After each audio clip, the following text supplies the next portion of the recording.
Question 3. The estimated cost of implementing the Kirwan Report recommendations statewide is $4 billion. With the increased taxes that would be required to fund those recommendations and the potential economic impact on the local budgets from COVID-19, are there ways to close the achievement gap without increasing costs? And how would you prioritize the recommendations?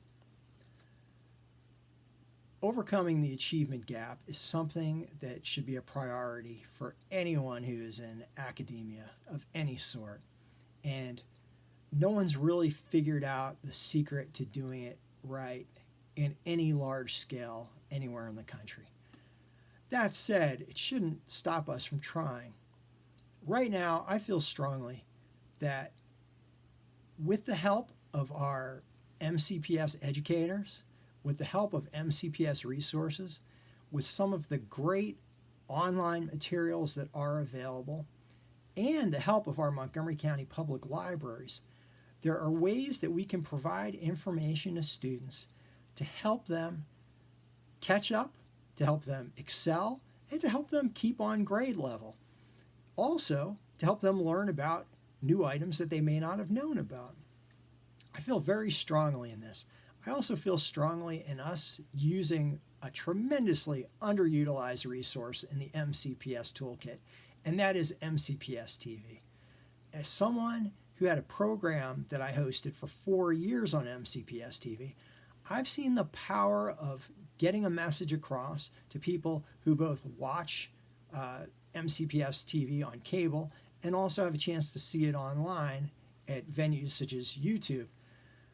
I think it's very important that we have that opportunity there for students to access this programming. That's why I'm very proud of the role that I played in making sure that Chromebooks were purchased several years ago, and when there are gaps in the Chromebook purchases, such as for 4th grade, students from elementary school and myself went to the Board of Education and made sure that the 4th graders got their Chromebooks too.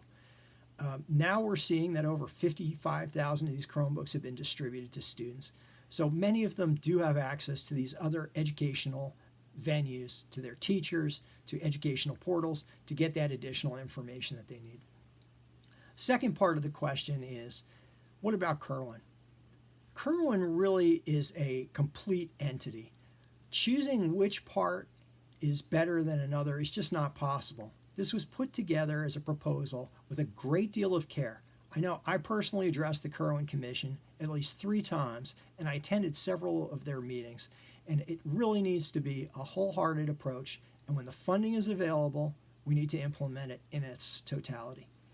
That said, I've also been a leading proponent for using casino gambling revenue from table games, of which we only receive 15 cents on every dollar, and also carbon tax credits, something that will benefit our students through the funds that these programs would generate.